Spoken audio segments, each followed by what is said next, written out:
Tell me how much you like it. You are watching and listening to Now Apocalypse right here on AfterBuzz TV Network. You're tuned in to AfterBuzz TV, the ESPN of TV talk. Now, let the buzz begin. AfterBuzz. Hello, everybody. Welcome to AfterBuzz TV Network, the after show for Now Apocalypse. You are watching and listening to us, and we want to thank you so much.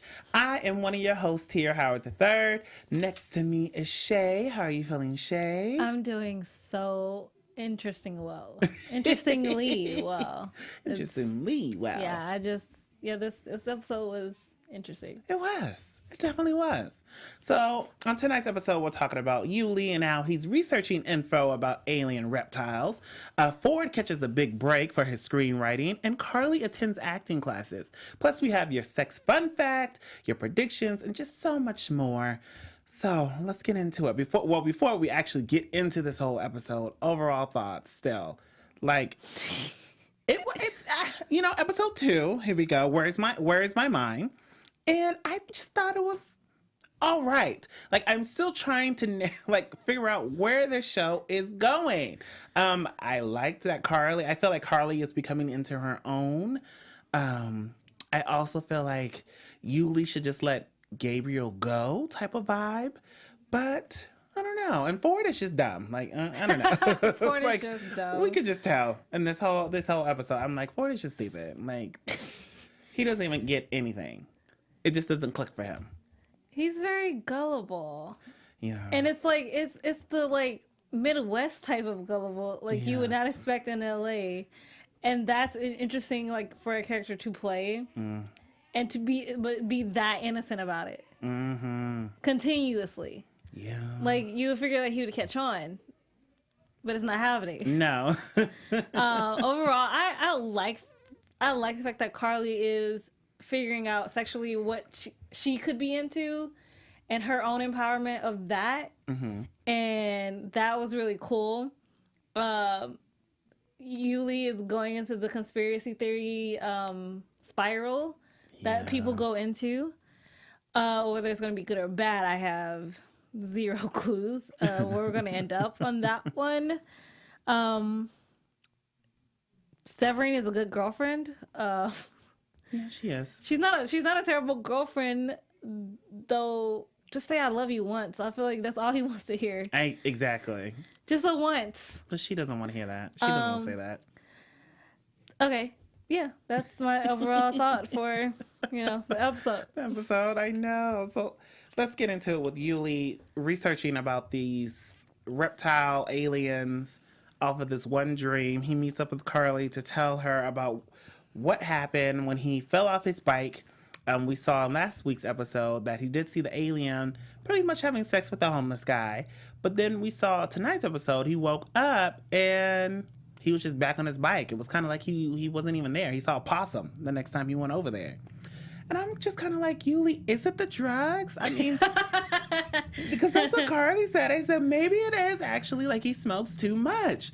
But he's really stuck on this. And then for him to actually, like, researching it on YouTube and looking up articles, I'm like, sir, I've never even heard of a reptile alien. Like, is that even a thing? I said, oh my gosh. Well, the galaxy spans tens of thousands of years, so you never know what is out there. I guess. But I'm just like, Yuli, what? The only reason I kind of want to think he is not picking up is because he's had the same nightmare, right? Mm-hmm. But now that it's happened, he seems to not have been having a nightmare again. That's true. So there's a little bit of a deja vu prophecy type feeling to that. And the fact that if you passed out but you woke back up in the same exact spot, it's questionable. Yeah. Like, I don't care how high I might be at the time. That is questionable behavior. Mm-hmm. That is questionable to my mental state at that point. Because now, like, you want to blame the drugs because, that's like could be the only excuse. But I feel like also what I like about what the show's kind of doing is also trying to make you more aware of being more open-minded to things. Right. I could see that. So that's seriously why I kind of actually believe him. I don't know. Granted, I don't believe him. Carly also could be right. So just slow down your smoking, maybe. Slow down smoking. Because even when as soon as he got to his bed, the first thing he did was he took another drag of his vape pen, and then went on a deep dive through YouTube conspiracy theory. True. So that just makes you more paranoid. And now that also begins like question behavior of your credibility, sir. That's what I'm saying. Especially when your best friend knows you smoke a lot. So she's definitely like, okay, you need to let it go. And then when he said that they can shape form into Barack Obama and to Beyonce and to like President Bush, it's like, let it go, Yuli. Like, I don't even know where you even got this from. The internet. So you just basically the internet. However, I'm not going for it. I believe in shape-shifting aliens. It could be the Marvel fan in me. Maybe. I believe in aliens. I don't know. I don't know about shapeshift. I do believe there's another like something out there in the universe. So, but that's always the conversation. If we can believe in one, how come the other can't be true? Why is the other one so far left for us? That is very true. Maybe because we've never seen like reptile alien type of things. We've never really seen stars. But we see them. We know. I mean, it's almost like we know they're there, but we can never actually physically touch one. Yes. I mean, granted, that's also like sometimes why scientists are also just they believe so strongly, and if I can see it, it's real. Versus more optimistic free thinkers believe that just because you can't see something doesn't mean it doesn't exist. Like when we were kids, we have imaginary friends. Nobody else can see them, obviously, but you. But that's because of your imagination. That doesn't make that person that whoever you're friends with or you needed that person in your time of need makes that person any less real to you. I can see that. So, food for thought. All right, Chae. I'm here for it. I just don't know if I'm here for Yuli and his. That's the only thing. I don't know. Like, I just don't know. I'm like, sir. And he's starting to dig into it. I said, okay, you have this hunch. But before you dig into try to figure out how to save the world, let's dig into Gabriel. Like, dig into that whole relationship because we still have not heard from Gabriel. We saw Yuli, how he did his one job. He had a temp job as a security job. And he's just sitting there watching his phone, like waiting for Gabriel to text back. I'm like, sir, this will drive you crazy. Given I haven't done that, but I'm like, okay, did so-and-so text me? But I think like after a day or two, I'm like, okay, on to the next type of thing. He is just really stuck on this guy. And I understand they had a great night, had chemistry, but it might be time to let Gabriel go. Okay, I totally get why he should. But for sake of argument, I kind of don't want him to.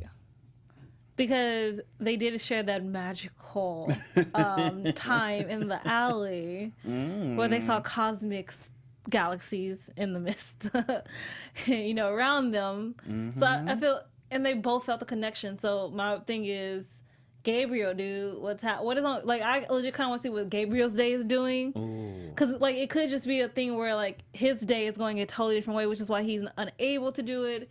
And like when somebody tries to type something to you, like they could think better of it, and that's why it goes away. Oh. So maybe like he thinks maybe if like I'm gonna be too overeager because he said he didn't want to do anything, but they did end up kissing and doing the H-tray, so he could be feeling a type of way that he gave up on himself. So maybe he doesn't want to push too strong on Yuli. Ooh. At the same time, because like he was really adamant like about wanting them to see if they could actually do something more and be more than just hooking up, because he was over it. I can see that. So that was my only defense for Gabriel.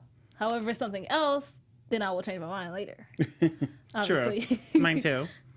But I don't know. I want to see where it goes with Gabriel. But then I want to see Yuli also try to entertain somebody else. So, I don't know. We'll have to wait till further on in the season. But, Yuli, just think about it. Maybe think about just letting Gabriel go. Let's see if there's another just boo. Go out with another guy at least, because you're not exclusive. You didn't make any promises to each other. You're free to play. That's very true. Ain't nothing holding you down. Not a ring, not a paper. Just saying. Not a title, just go on. Well, guys out there, I hope you guys don't go on and just leave us here at AfterBuzz. You know we love you just so much. We love you so much, and we want to tell you how much we love you. Oh, should I tell them here? You should tell them. I should tell them. So, hey, guys, before we go on to our next topic, we just wanted to say thank you for making us the ESPN of TV talk. For us to continue to grow, we could use your help. Yes, you out there. If you're on YouTube right now, which I hope you are in our live chat, hit that thumbs up button and subscribe. And if you're on iTunes, please give us those 5 stars. No matter where you are, leave us a comment so you can get involved in our conversation. We want to hear about pretty much apocalypse, like what's going on. It always gets me tongue-tied. Being a part of AfterBuzz TV has meant so much to all of us, and we truly appreciate you supporting us and doing what we love. Don't forget to tell your friends and keep enjoying our after shows. Check out some of our other shows, our reality shows, drama shows, scripted shows. Sci-fi. I mean, you name it, we got it here at AfterBuzz. So thanks for hanging around with us, staying up with us on this late Sunday night, AfterBuzz After Dark. Love it. So Yuli is in there, of course. Also, he's in his temporary job, or temp job as a security guard. He's talking to Carly, and he says to Carly, Ford is pretty much gullible. His script is horrible. It's not that great. It's some cyborg vampire hybrid. We don't... It's like, what? Like, who was writing this? Ford. Only Ford. But, so Ford gets into how he's getting ready to catch his big break as a script writer, or a screenwriter. And he meets up with the guy, Is it Barnabas? Oh my gosh, I'm done with you. Barnabas. I'm just horrible with names. Barnabas, or Mr. Powers, meets up with him. And Barnabas says he loves his script, which Ford is like, I can't believe it. I mean, nobody can really believe it. Nobody. And he invites him out to a premiere. Chris Hemsworth? Yes, new movie, red carpet. And there he meets a guy named Otto West. And things get a little bit uneasy. I don't know, because Otto and Barnabas have this whole side combo while Ford is on the phone with his girlfriend, and they're talking about how good Ford looks, talk about how he has a nice butt.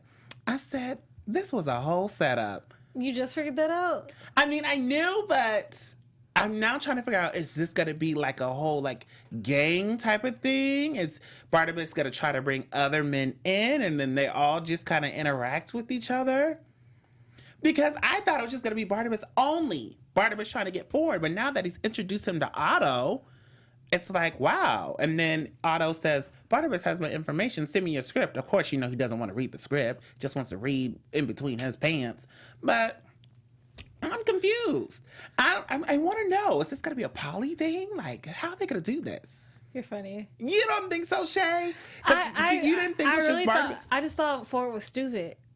Ford is, of course, dumb. No shade to, because he's such a sweet guy, but baby, he doesn't. You read your script. Your friends read your script. Your friends read your script. I mean, obviously they were honest with you about it, and it was just the way Barnabas was talking to him about the script. Like you could just see the setup. You could taste it almost. Right. And then when Otto came over and was just like, oh, like you could just tell that like the vibes could not have been like if they were just shooting out purple lights. They could not have been brighter. The signs and the signals could not have been like legit was just like me, come to the other side. Like they could not legit could not have said it any louder. Mm-hmm. Except for obviously just coming out and saying it, because Ford is just like not getting. It's not receptive to his brain right now. Just nothing. And like obviously he then gets the text from Severine talking about she's home, and he's like, oh, my girlfriend's home. I gotta go. Like he's super excited. Right. Totally missing all the cues that are popping off. The whole side combo. Legit, I think what I wrote. I said Ford can't tell he's being macked on at all. At all.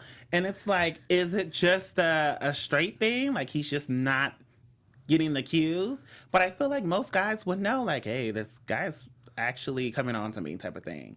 I just think he totally is not because he's not, that's why he's not getting it. Right. Like it's in that face of just, since I am not, I just think I'm some guys being nice to me in LA, which also is a totally, you just move to LA type of thing because you want to believe people are nice. And some people, don't get me wrong, some people in LA are definitely that.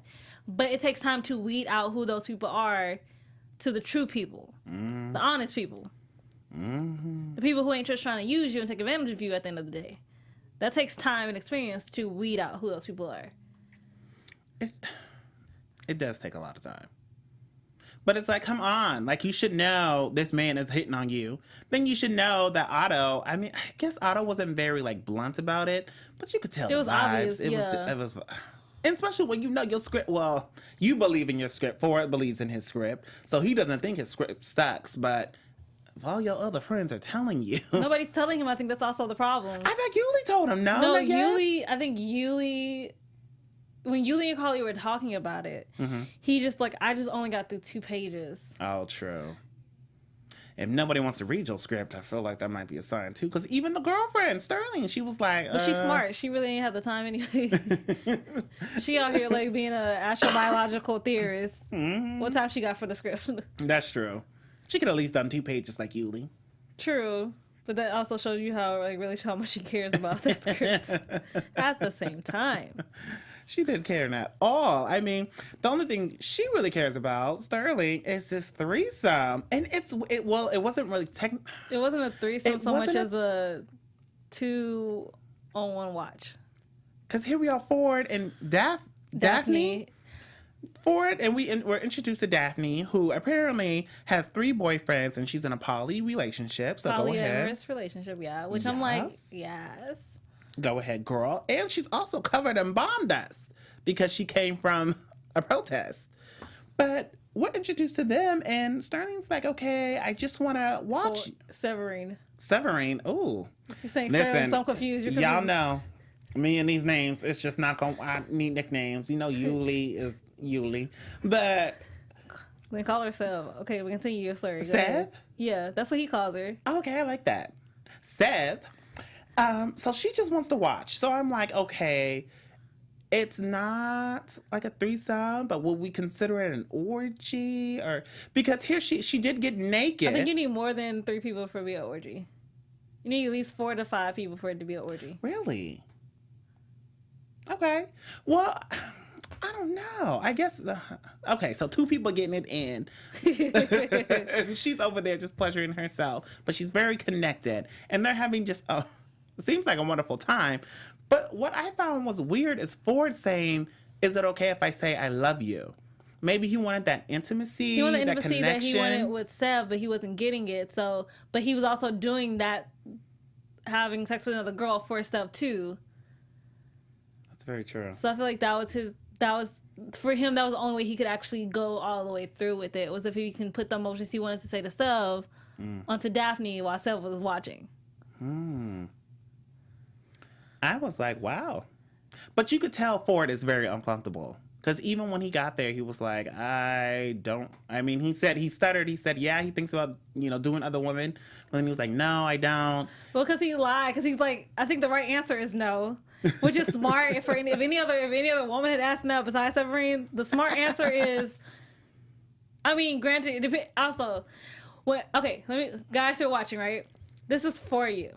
Know your woman. So what that means is know the kind of woman you're with. So if you know your woman, and she asks you that question, if she's the kind of woman who's okay with knowing that you have girls that are friends and hanging out with girls, you most likely can get away with saying yes. If she's more of a jealous type, the correct answer is always no. Just know. First of all, that saves you from being in a doghouse. And 2, she's so thankful you get some. Okay. So, it's a win-win. But also, just again, depends on the woman you're with. And because Severina is who she is okay being open-minded and sexually free.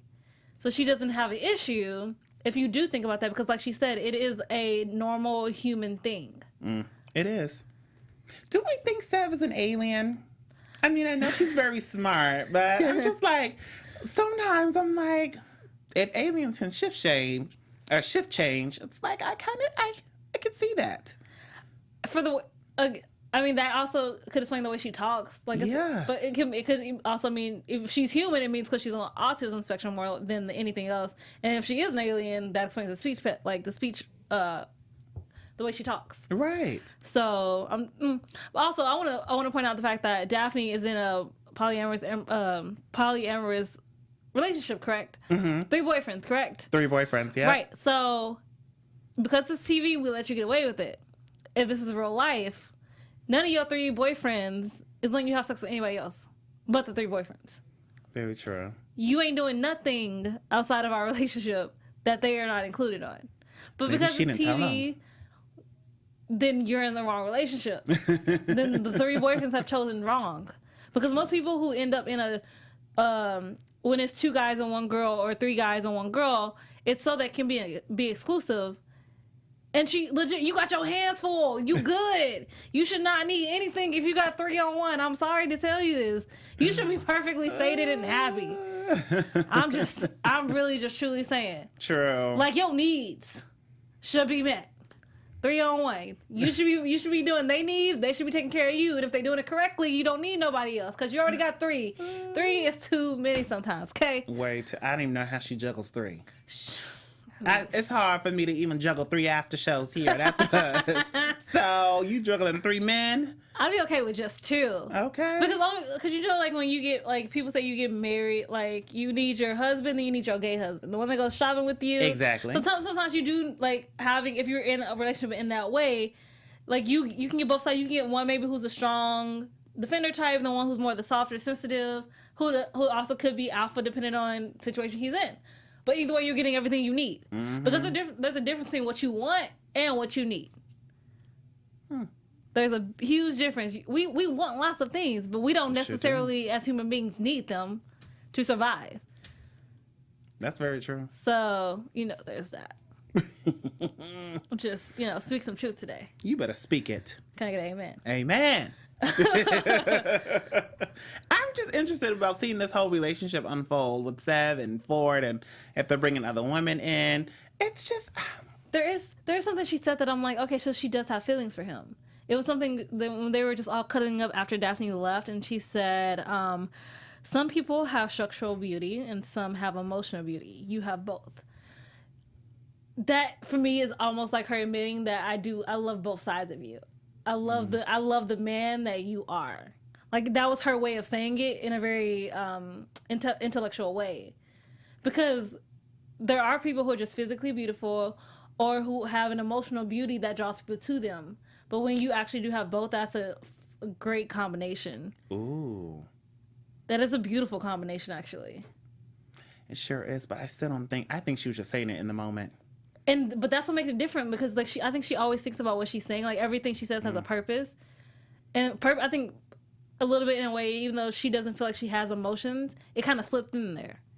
Oh, yeah. Her emotion connection to him at that time. Maybe she is human and not just all alien. Not all alien. It's okay. I'm interested. I'm very involved. I also am still interested about this whole Carly thing. So Carly is attending acting classes, which we got to see. She's trying to do a little bit more. And, she has her actor boyfriend. And while she's in class, she just is not really connected to the scene, of course. It looked like a horrible scene. It was, no offense, like a fake pregnancy scene. I mean, granted, I would have probably smiled, just been like, yeah, crack a smile. Yeah, but like, she was just like, I'm not here for this scene. This is actually painful. Right. And I was like, Carly, who are you, Julia Roberts? Like, smile. Why are you not, like, they're in class with you. Y'all all in the same class. Yeah, but some people are always good. Just being upfront about it. They're there to learn. Same way she's there to learn. Well, I hope you don't actually do that during your pregnancy, okay? That's all I'm gonna say. Well, here she is doing her pregnancy, goes to the bathroom to freshen up, powder her nose, and we see the teacher goes in there, and they have a small little moment. The teacher is, I guess, flirty. No, there is no, I guess. There is It was like a compliment, but a little flirt in there, too. It was like the reverse of Ford and Barnabas, in a way, with the teacher and Carly. That's what it was for me. I was just like, I think Carly kind of sees it, but she's also just like, maybe not. So, I'm just, I'm gonna get out of here. I gotta go now. She was just like, I'm gonna go. But she knew. She said, the teacher is kind of making moves. So I said, okay, there's that moment. And then she uses her acting skills when she's in bed with her boyfriend because, well, first and foremost, she's using a vibrator while they're doing it. That wasn't really acting skills because she wasn't actually giving him anything. She was just like, yeah. But even the vibrator wasn't helping, which was really funny. I know. Like, the vibrator really was not helping the situation whatsoever. I said, girl, not a vibrator. It was just for, noise effect, too, I think. She probably didn't want to hear him speak, so she said, let me turn on my vibrator. I said, girl, if you're going to use a vibrator with your man, it's time to let the man go. I mean, that might be fun. Some people are into that. But you could tell she was clearly not into it. True. But and then he had the audacity to check his cell phone. Really? You up in me and you gonna check your cell phone? Are you bored too? If that's the case, why the hell are we doing this? Exactly. Like, why are we even here? You're checking your phone for your agent. I have a vibrator. We should probably leave.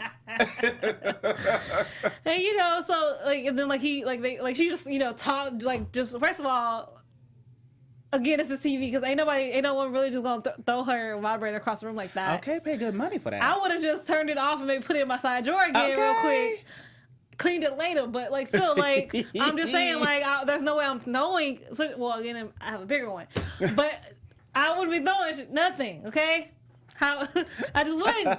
So he has to get more condoms, and apparently she keeps a box on the top of her shelf in her closet. Mm-hmm.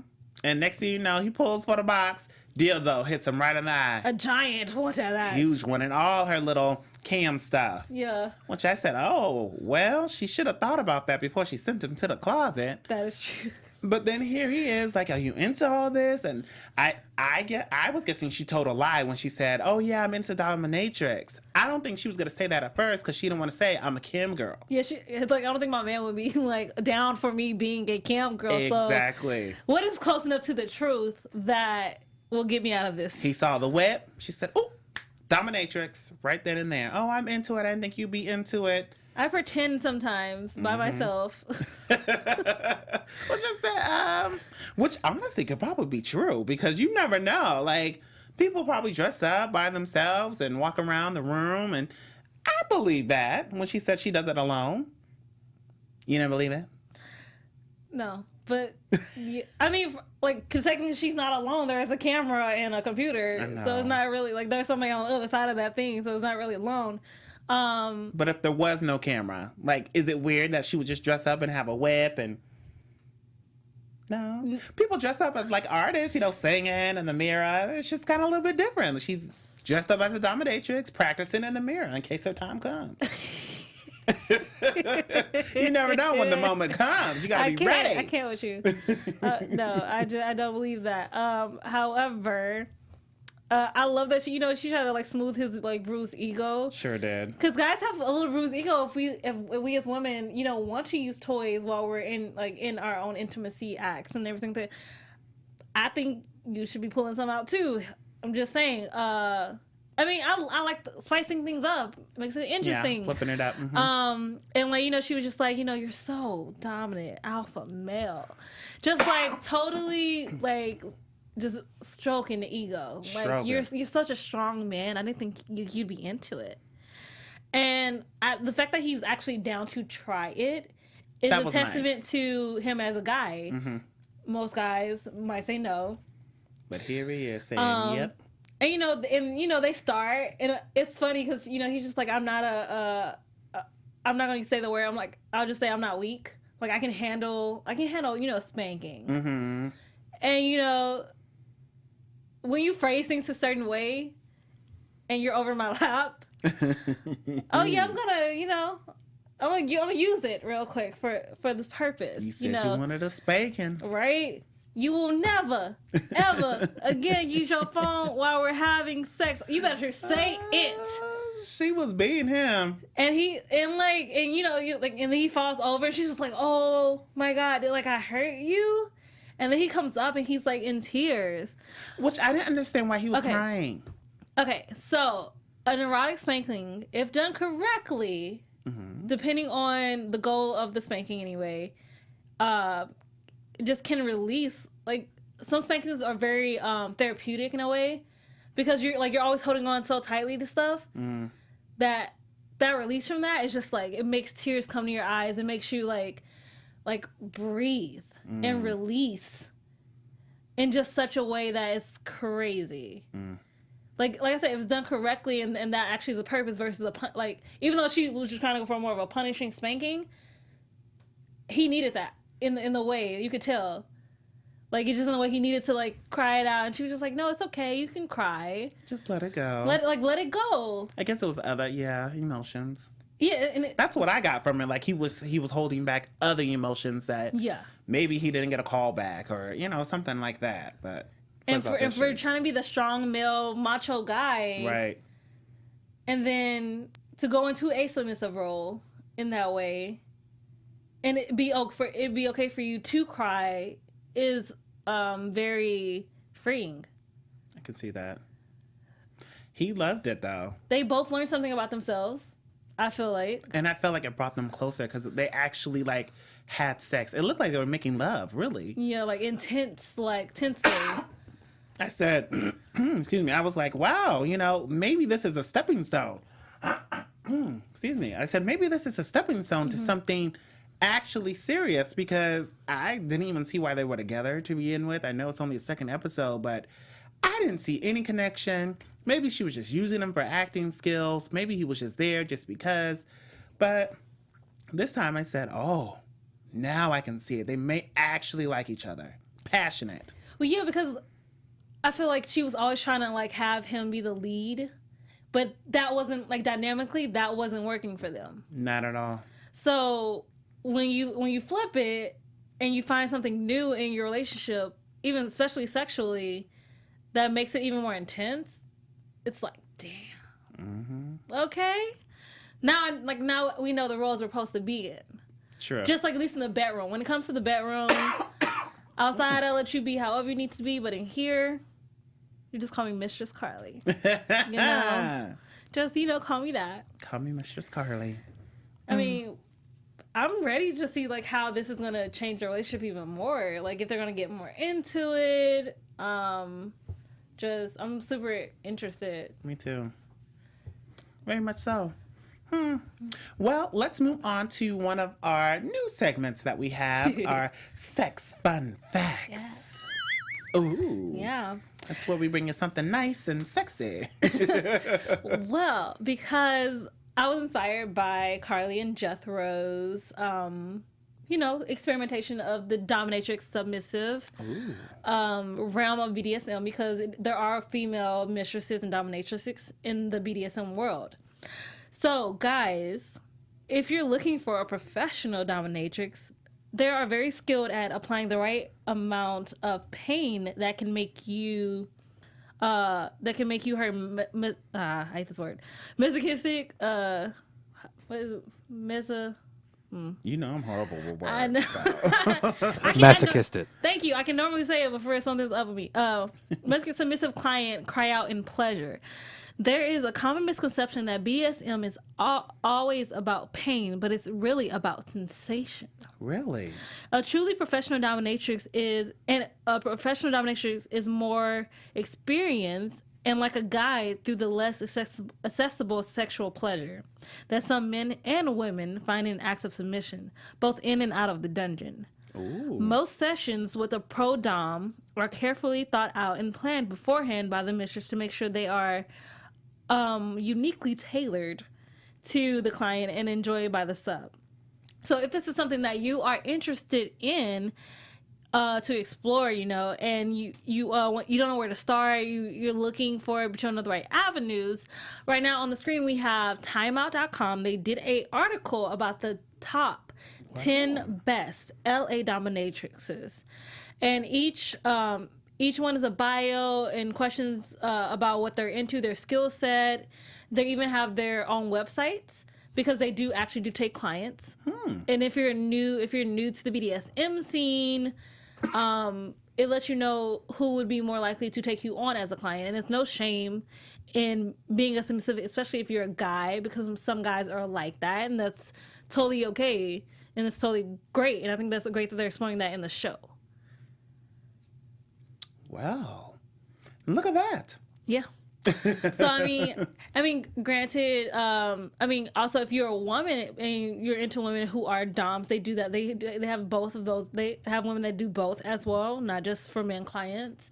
If you're looking for a dom, which is a guy who's a dominant for a woman sub, or even a guy, I don't know the best avenues for that just yet. I'll look back into that and then regale you with that information next week. But yeah, so we have Mistress Scion, Ann Lee, Sybil Troy. They actually do conventions. Really? For people in the BDSM community who are dominatrixes and doms. They do cons for it. They do seminars. You know, they sell, you know, if you need vibrators, things, it's so deep. And like if you really want to get into like learn about ropes, sex and submission 101, they're very into like understanding that this is all consensual. It's all about safety, because when you do go into, especially when we're talking about pain and pleasure, you have to be safe about it. Right. And that's why there are safe words and the precautions you take in contracts, like in 50 Shades of Grey a little bit. People actually do contracts. So everybody knows exactly where they stand. You know what I like, what I don't like, what I'm in the middle about. Something I might want to try, but I haven't really figured if I really want to, but I'm not saying no. And people do have hard limits. Something they just will not go to. And that you need to know that. Especially when you're a dom, it's all about the power play. It's about the exchange of power. Because everybody thinks that the dominatrix are, you know, just hold all the power, but that's not true. Actually, the submissive holds all the power. It's very amazing, the dichotomy of the power exchange, and it's very powerful. So I mean, that's something new I learned. I knew about dominatrix, but I know all that other stuff. yeah, So thanks, Chae, for that sex fun fact. I know, I try. Now let's get into some predictions. And now, your AfterBuzz TV predictions. Well, it looks like it's going to be a lot again next week. Because we're still trying to figure out what Gabriel is, where him and Yuli stand, if he's still ghosting him. I put down that Gabriel might be straight. That's the reason why he's ghosting him. He might have this whole double life, may do all these other things, you know, and he just doesn't want to be tied up with Yuli in case he may actually have feelings for him, and it ruins his rock band and ruins everything else. I also put that, of course, we're going to see the acting coach make her move on Carly. It looks like a whole taken advantage of, but I think Carly's going to fall for it. I don't think she's going to leave when she says, let's get in the hot tub. The acting coach, Carly's just going to be like, this is weird, but okay. Might as well. It's going to open her up to something. I predict that Gabriel is a shape-shifting alien. Oh, no. Joking. Half joking, at least. Because I really want to know what the secret that Yulia, but that could be the whole, what you're talking about, he could be straight. Because there's the whole minivan scene when he catches somebody, a woman and a guy, I'm assuming, in the van. Oh, true. That we don't know who it was because they cut to the credits. But that would be an interesting thing that maybe he's bisexual. Oh, yeah. And not just gay. But obviously he does play both teams. And that's going to be interesting to see if that happens and if Yuli is on that, finds out. I predict that Sev, Ulysses, her company whatever firm she works for, scientist-ish, is like behind the reptilian and alien. I can believe that. Because those pictures that were like, they're actually like a dissected, like amphibian inside of a dissected amphibian, which is just like not normal. I mean, like I said, there's little Easter eggs that are in the show, and you're not really paying attention for it. Ford is going to have a complete breakdown about the whole openness of his relationship with Sel. Oh, definitely. Because he's doing it for her, but it doesn't make him happy. I think he's the rare type of guy who just loves monogamy. He loves to be loved, and he loves to give love, and that is seriously just who he is as a person. I can see that. So, at his core, this is affecting him on a deep, deep level. So, that's my prediction. It's gonna get real next week. Sure is. And Carly and her teacher, it's gonna be fun. Yeah, I'm interested. Definitely interested. Let us know your predictions down below on our YouTube page. And if you're listening to us on iTunes, definitely let us know your predictions there. Give us those 5 stars. And also we're on Spotify, so make sure you write a little comment there. I'm your host here, one of your hosts, Howard III. You can follow me on Twitter, Instagram, and Facebook at Howard III. Then I also do a show on our sister channel, Back to Reality is the name of the show, but it's on Black Hollywood Live on Sundays at 4 p.m. Pacific Standard Time. So hang out with me over there too. Chae, where can we find you? You guys can find me at Real Chae Jones on Twitter and Instagram on Tuesdays for the next 3 weeks. 8 p.m. Good Trouble. It's getting steep, guys. And starting on Thursdays at 7 p.m., I am covering The Perfectionist, Woo! the Pretty Little Liars spinoff, and I am here for everything. So tune in. Yes, we will see you guys all next Sunday. Bye, guys. Bye. Our founder, Keven Undergaro, and me, Maria Menounos, would like to thank you for tuning in to AfterBuzz TV. Remember, we're not just the first, we're the biggest in the world, and we're the only destination for all your favorite TV shows. Whatever you crave, we've got it. So go to AfterBuzzTV.com and check out our lineup. Buzz you later. The views expressed herein are those of the hosts only and do not necessarily reflect the views of AfterBuzz TV or its owners or principals.